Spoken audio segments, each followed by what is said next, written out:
So, which is true? Judaism, Christianity, or Islam?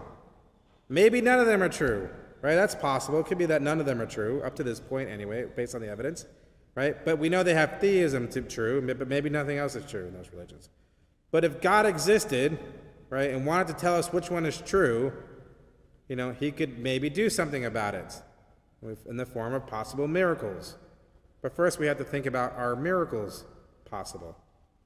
Right? Miracles are, the natural law describes what happens regularly by natural causes. Miracles, if they occur, describe what happens rarely by supernatural causes. Is our universe open or closed? Right? A closed box universe, nothing exists outside of it. Right? I believe that we have an open box universe. The universe is open, and something that exists outside of it is God. And God created the box. God can also reach in the box to manipulate its contents. 500 years ago, how did kings communicate? Back in the day, how did a king communicate to another king 500 years ago? Someone shout out a possible guess. Couriers, that's right. They write a message to a courier, they hand it to the courier, the courier would take it to another king. How would the king know that it's from that actual king? What would need to be on that message? Yeah, the king's signature, the king in the form of a seal, right? A seal stamped that cannot be forged. So that king knew that the seal was to authenticate that message. Right? Miracles are a way that God uses miracles to authenticate God's message through his messenger. So miracles confirm the messenger. Signs of the miracle confirm the message or the sermon. Another way to put it is the miracle is an act of God to confirm the word of God through a messenger of God. Right? And if you look through the miracles in the Bible, they all fall under, in timelines, around three major areas: Moses, Elijah, Elisha, Jesus, and the apostles. Right? Most miracles happen in these three basic time frames. They're around new messengers, new prophets, and so they need new confirmation because they have a new message that needs a new sign. So God is using the miracles to authenticate the message. Miracles are never used for entertainment purposes. They're never used for the one giving the miracle, right? Paul had a thorn in his side. We never really know what it is. Some speculate it's his vision, but he never could heal himself with a miracle, right? Timothy had an issue where Paul's like, go drink some of this, get better.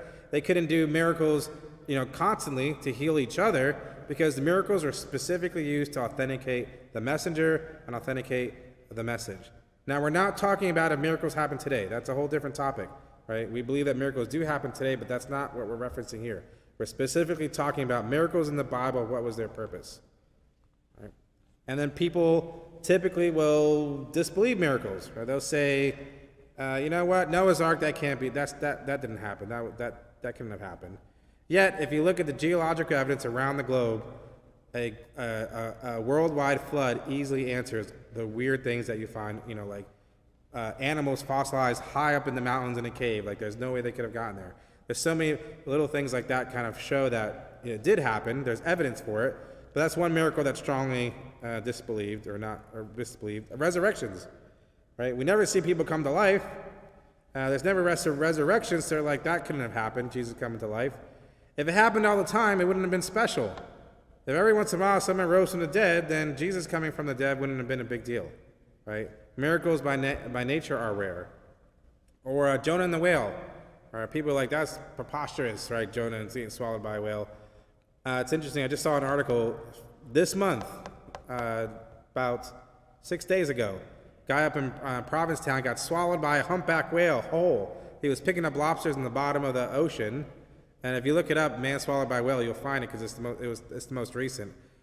He got swallowed up by the whale, thought he got eaten by a shark, thought he was dead, realized he didn't have any puncture holes, or he was just in darkness, felt he was moving, and then he struggled to get out of the whale's mouth, and the whale eventually surfaced and spit him out on the surface of the water, and then the boat picked him up, right? And he got swallowed whole by a whale. Prior to him, there's a guy off the coast of Japan. If you go back and do some research, he got swallowed by a whale, by some big whale. So even if people are like, well, that cannot be possible, it's like, you even see it once in a while barely happening now. There is also some theory that Jonah, Jesus references Jonah, just as I would be 3 days in the ground, Jonah was 3 days in the whale. There's speculation that Jonah died in the whale and then possibly was spit out and resurrected, but there's no evidence. It's just it's a theory. But what is the greatest miracle in the Bible? Any guesses? What's the greatest miracle in the Bible? Resurrection, strong one. Yep, a lot of people will pick that one. Even greater than that one. Which one? Ascension. That's a good one. Even greater than that one. Forgiveness of sinners. Yeah. The fact that he forgave me is a miracle. No. Creation. We're living in it today. That the universe came out of nothing. The first verse in the Bible. In the beginning, God created the heavens and the earth. If that verse is true, then every other verse is at least possible. If God created the universe and out of nothing, then all the verses in the Bible are at least possible. Right? We're not saying they all happen. We're just saying, based on the evidence we presented up to this point, we know there's a theistic God created the universe, right? Just like the first book of the Bible, just like the first verse of the Bible says. So if God created the universe out of nothing, right, then we know he could at least change things he wants to or manipulate it in certain ways. He can cause things that are logically possible. There are things that God cannot do. God cannot create things that are illogically possible. For example, he can't create a square circle. He can't create a one-ended stick. Right? God cannot change, otherwise he's not God. If he could change, he's already the ultimate of good. The only way he could change is to be lesser, and they wouldn't be God. Right? God cannot lie. There are things we can do that God can't do. We can change. We can lie.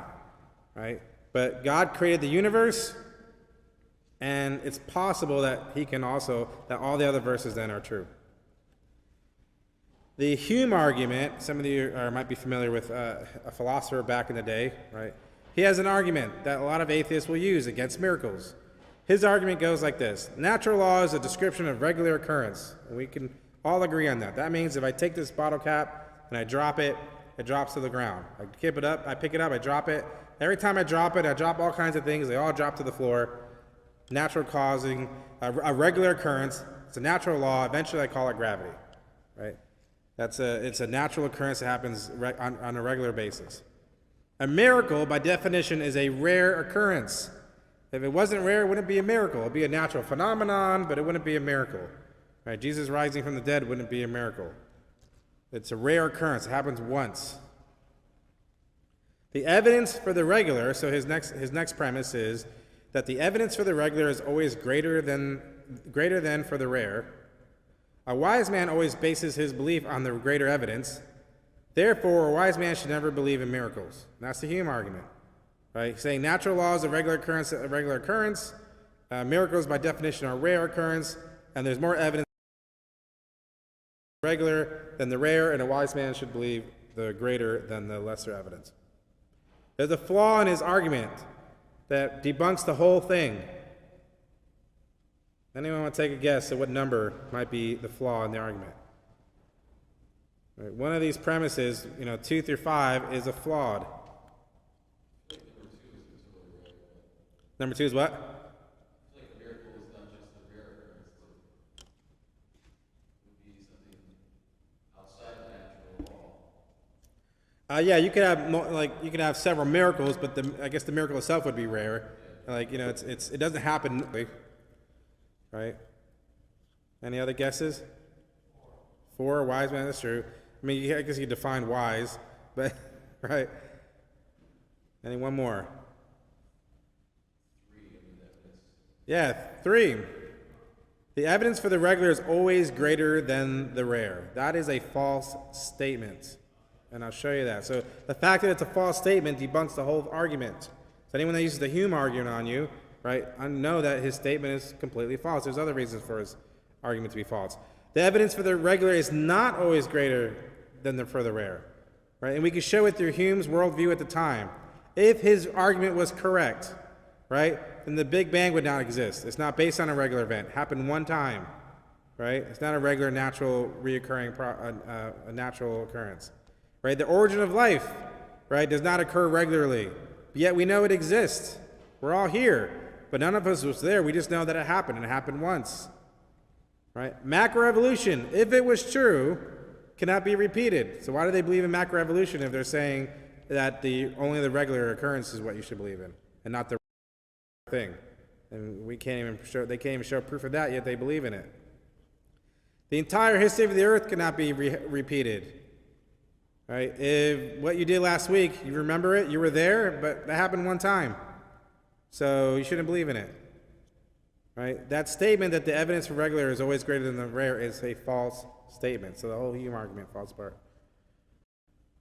There's a scientist, atheist, Darwinist, Marxist guy, Richard Lewontin, right? He was doing a book review for the New York Times, and he wrote in there, it is not the methods and institutions of science, it's not that the methods and institutions of science somehow compel us to accept a material explanation of a phenomenal world, but on the contrary, that we are forced by our prior adherence to material causes.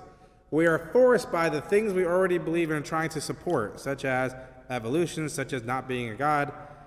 For we cannot allow a divine foot in the door, Richard Dawkins says. Basically, yes, there might be miracles, but we cannot admit that because that would deviate from what we've been saying this whole time. And if we admit there are miracles, then we are admitting that there's a possibility of a God, and now the issue is we think the problem is the cosmic authority. Most atheists and scientific atheists, if you look at the way they speak, Dawkins, even Chris Hitchens before he passed, there's a cosmic authority problem. Right? They don't want there to be a God. They don't want God to exist because then they want to avoid the morality of it. They want to do their own thing. There's a question Dr. Frank Turek likes to ask. If Christianity were true, would you become a Christian? Right? If Christianity were true, would you become a Christian? And he still gets atheists to say no. That's an unreasonable statement. If Christianity was true, and we knew that to be true, most single biggest event in the history of the world, of Jesus, right? If Christianity was true, would you become a Christian? If the answer is no, and you're thinking no, it's not truth that you're after, right? It's not. You are being unreasonable into denying. If we were to say that statement, if Christianity is true, would you become a Christian?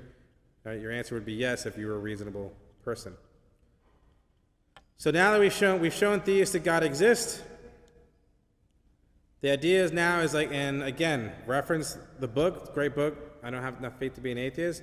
Now that we've shown, up to this point, we've shown that there's a theistic God. We've shown the scientific evidence in the first four sessions. We've shown evidence tonight. All of it together. And maybe one off, you could maybe try to explain it, but if you put it all together, super strong evidence for an intelligent person to come to a reasonable, without a doubt, or a strong, reasonable belief that there is a God, without any doubt. Now the question is, going forward, has God used miracles to confirm Judaism, Christianity, or Islam? And now that we know there's a theistic God, we have evidence for that. Now let's look to see if God has used miracles to confirm one of the three major religions that support his character. That's the end of tonight's session, session 5, and the next session will be focused on, is the New Testament accurate? Focused on, is the New Testament accurate? Some good reference books is A Mere Christianity by C.S. Lewis. Definitely recommend that if you're looking more about, that goes into more than just the moral law, lots of different angles. C.S. Lewis approaches Christianity. And What We Can't Know, another great book. Of course, the book that tonight's session is based on. A couple good YouTube references is Cross-Examine Dr. Craig Lang, his videos, and of course, Kyrie 813. And that's it. The session is complete.